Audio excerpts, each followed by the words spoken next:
திரு ரமணன் அவர்களையும் நிகழ்ச்சிக்கு வரவேற்கிறேன். உங்கள்கிட்டையும் திரு ஸ்ரீகாந்த் அவர்கள்ட்டையும் ஒரு கேள்வி இருக்குது. அவர் திரு மனோ தங்கராஜ் சொல்கிறாரு, எங்களுக்கு வந்து ஒரு ரெட் அலர்ட்னு சொன்னாங்க. அதாவது முதல் நாள் சண்டே வந்து ரெட் அலர்ட் கொடுத்தாங்க. அதுக்கு முன்னாடி ஆரஞ்சு அலர்ட் தான் சொன்னாங்க. ரெட் அலர்ட்டுங்கிறது 20 சென்டிமீட்டர் மழை தான். அதுக்கு மேலே எக்ஸ்ட்ரீமாக அல்லது ரெட் ப்ளஸ் அப்படிலாம் போடுற அளவுக்கு மழையாக வந்துருச்சு. அப்போ இதை வந்து கணிக்கிற அளவுக்கு நம்மளுடைய சிஸ்டம் இன்னும் டெவலப் பண்ணோம். அவர் வந்து தனிப்பட்ட அதிகாரிகளோ அமைப்பையோ குறை சொல்ல, ஒட்டுமொத்தமாக சிஸ்டமில் இன்னும் நம்ம வந்து சரி பண்ண வேண்டியிருக்கு, ஸ்டாண்டர்ட்ஸை இம்ப்ரூவ் பண்ண வேண்டியிருக்குன்றாரு. அப்படி தான் இருக்கா அல்லது இந்திய சூழலில் இதுதான் பண்ண முடியுமா? என்னோட பீரியடில் அலர்ட்டே கிடையாது, அப்புறம் தான் வந்தது. ஓகே. அடுத்தது அலர்ட்டுங்கிறது நடவடிக்கை எடுன்னு சொல்கிறதே தவிர வேறு ஒன்றும் கிடையாது. அப்புறம் எக்ஸ்ட்ரீம்லி ஹெவி ரெயின்ஃபால்ங்கிறது நான் இருந்த காலகட்டங்களில் வந்து 25 சென்டிமீட்டருக்கு மேலே, இப்போ 20க்கு மேலேயே வச்சாச்சு. எனக்கு வந்து அன்றைக்கு டிசம்பர் 1, 2015 கொடுக்கும்போது எனக்கு ஒரு அவுட்புட் கிடச்சிது. அந்த ஒரு ஜிஎஃப்எஸ் மாடல், ஒரு கோலா மாடல் ஒன்றுத்தில் வந்து அந்த கிரிட் வேல்யூவில் இந்த 3 டிஸ்ட்ரிக்ட்லேயும் 25 சென்டிமீட்டருக்கு மேலே வரும்னு காமிச்சிது 2-3 இடங்களில். ஸோ அதனால தான் நான் அதிக மழை கொடுத்தேன். அடுத்தது வந்து இந்த மாடல் அவுட்புட்டுங்கிறது வந்து வெளிநாட்டு மாடல் தான் நம்ம நாட்டு மாடலும் இந்த ஜிஎஃப்எஸ் தான் யூஸ் பண்ணுறோம். அமெரிக்காவோட மென்பொருள் தான் நம்ம பயன்படுத்திக்கின்றோம். ஸோ அதனால் இப்போ இதை பொறுத்தவரையிலும் வேர்ல்டு ஸ்டாண்டர்ட் என்னவோ எல்லோரும் பயன்படுத்துகிறாங்களோ அதையே தான் நாமும் பயன்படுத்திக்கின்றோம். அதில் எந்தவித வித்தியாசமும் இல்லை. ஆனால் இந்த மாடல் ஒன்றுத்துக்கு ஒன்றுக்கு வேறுபடும். ஓகே. இப்போ வந்து இந்த ஒரு ஸ்பெசிஃபிக்கா அந்த கேள்வி வைக்கணும்னா, இன்னைக்கு பத்திரிகையாளர் சந்திப்புலையும் இந்த கேள்வி முன்வைக்கப்பட்டுச்சு. பிரைவேட் வெதர்மேன் நிறைய ரிசர்ச் பண்றவங்க என்ன சொல்றாங்கன்னா, எக்ஸாக்ட்லி நம்பர்ஸ் சொல்ல முடியுது, 70 சென்டிமீட்டர் 60 சென்டிமீட்டர் சொல்றாங்க.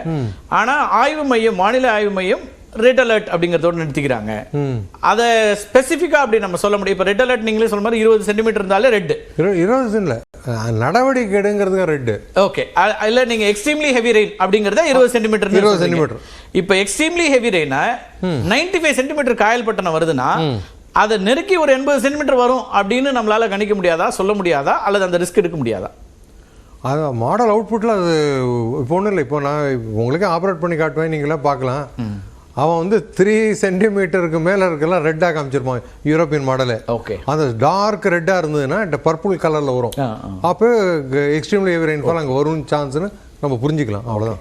ஓகே. ஓகே. ஸோ அதை வச்சு தான் நம்ம எடுத்துக்க முடியும். ஓகே. இது இந்த கணிப்புகளில் தொடர்ச்சியாக இப்போ வந்து நமக்கு இது ரேண்டம் இந்த மழை அளவு அப்படிங்கிறது வந்து நார்மலாக இருக்கிற பேட்டர்ன்னு பார்க்குறீங்களா? டிசம்பரில் இப்படி தான் மழை இருக்குமா அல்லது ரொம்ப எக்ஸ்ட்ரீமாக வேற லெவலில் இருக்கா இந்த மழை?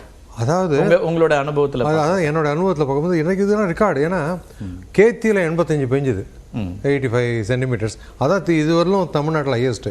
ஓகே. அதையும் இன்னைக்கு பீட் பண்ணி எடுத்து காயல்பட்டணம் 95. அடுத்தது வந்து அந்த அமைப்புனால தான் அந்த மழை.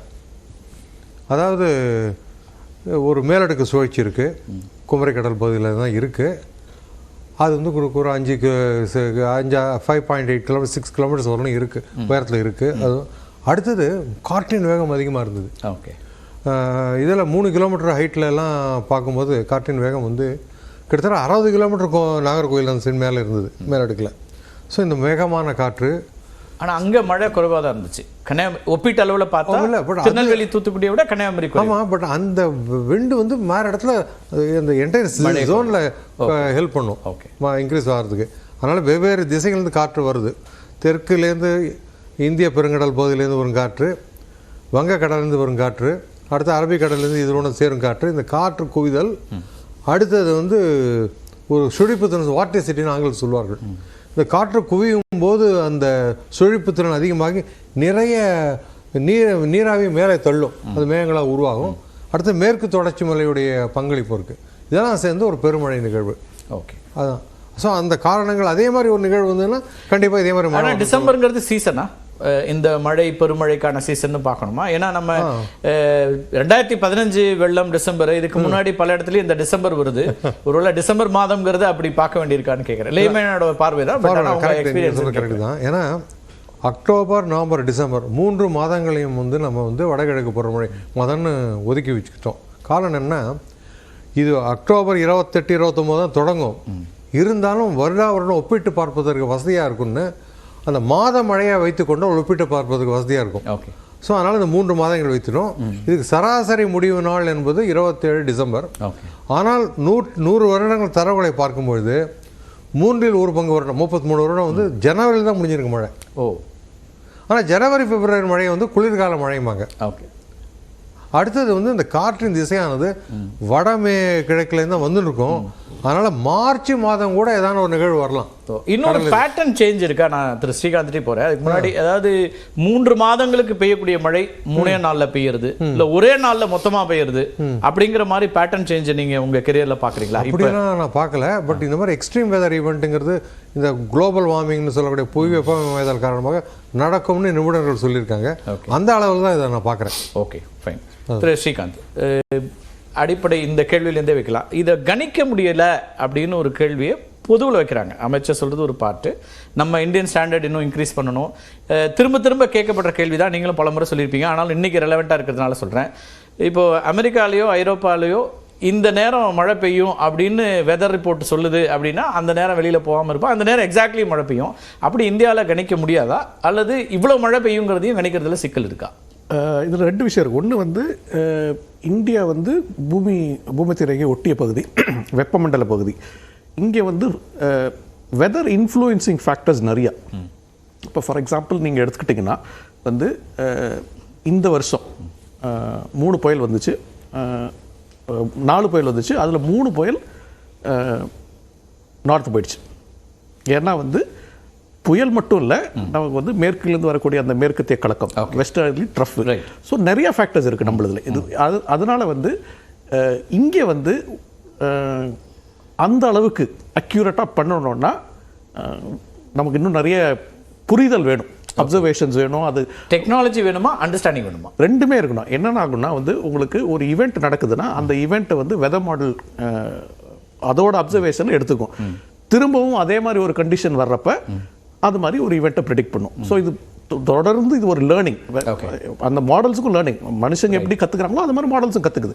ஸோ இந்த ப்ராசஸ் வந்து தொடர்ந்துகிட்டே இருக்கும். இப்போ நீங்கள் ஒரு 15 வருஷத்துக்கு முன்னாடி பார்த்தீங்கன்னா நம்மளோட ஜென்ரேஷனுக்கு முந்திர ஜென்ரேஷன் அவங்ககிட்ட போயிட்டு புயல் நாகப்பட்டினத்தில் கறக்குது அப்படின்னு சொன்னால் அவங்க சொல்லுவாங்க அது ஆந்திரா போயிடும்பா அப்படின்வாங்க. இன்றைக்கி அந்த மாதிரி நிறைய பேர் சொல்கிறது கிடையாது. ஏன்னா இந்திய வானிலைத்துறையோட புயல் எச்சரிக்கை கிட்டத்தட்ட 4-5 நாட்களுக்கு முன்பாகவே ஓரளவுக்கு அக்யூரேட்டாக இருக்கு. லேண்ட்ஃபால் பாயிண்ட் வந்து 50 கிலோமீட்டர். எக்ஸாம்பிள் வந்து திருவள்ளூர்ல லேண்ட் ஆயிடுச்சு, பக்கத்தில் கும்மிடிப்பூண்டி அந்த பக்கம் போயிடுச்சு. சென்னை தொட்டு ஆந்திரா போகும்னு தான் சொன்னது. கிட்டத்தட்ட அப்படி தான் நடந்தது. சென்னைக்கு ரொம்ப அருகில் வந்துருச்சு. அஃப்கோர்ஸ் அது வந்து நம்ம சில சமயங்கள் அது அந்த மாதிரி நிகழ்வுகள் நடக்கும். ஆனால் என்னன்னா வந்து ஓரளவுக்கு ஒரு எஸ்டிமேட்டாக நம்ம சொல்லலாம். ஓகே, அதாவது ஒரு 40 சென்டிமீட்டர் வரும், 50 சென்டிமீட்டர் வரும்னு. நேற்று நடந்த நிகழ்வு இதெல்லாம் தாண்டி இது வந்து எனக்கு தெரிஞ்சு அப்ராட்லேயும் நடந்திருக்கு. நம்ம வந்து அமெரிக்காவில் பார்த்துருக்கோம், கிரீஸில் பார்த்துருக்கோம், ஹாங்காங்கில் பார்த்துருக்கோம், நிறைய இடத்துல பார்த்துருக்கோம். இந்த மாதிரி வந்து பெருமழை நிகழ்வு அந்தந்த வானிலை மையங்களையும் ஓரளவுக்கு திகைக்க வைத்த நிகழ்வுகள் நடந்திருக்கு. இயற்கை எப்பவுமே எல்லாத்த விட மேலானதுதான். இல்லைன்னா எல்லாத்தையும் நம்ம கண்டுபிடிச்சிட்டோம்னா அப்போ வந்து நம்ம பூமியில் இருக்க வேண்டிய அவசியமே இல்லாமல் போயிடும். ஆனால் அதுக்கு நெருக்கமாக வரணுங்கிறதா முயற்சி பண்ணிகிட்டே இருக்கும். அது வரமாட்டேங்குதாங்கிறதா. அதில் வந்து இன்னொரு பாயிண்ட் வரும். அப்போ என்னன்னா வந்து இப்போ ஒரு அஃப்கோர்ஸ் சார் சொன்ன மாதிரி ரெட் அலர்ட்டுங்கிறது வந்து ஒரு டிசாஸ்டர் ப்ரிப்பேர்ட்னஸ்க்காக அந்த அலர்ட்டை கொடுக்கறது. ஓகே, மக்கள்கிட்ட என்ன ஆயிடுச்சுன்னா ரெட் அலர்ட்னா மழை வராது அப்படிங்கிற மாதிரி ஒரு காமெடி பீஸாகவும் மாற்றிட்டாங்க நிறைய பேர். அதை as a community should we not become weather wise அப்படின்னு தான் நான் கேள்வி கேட்பேன்.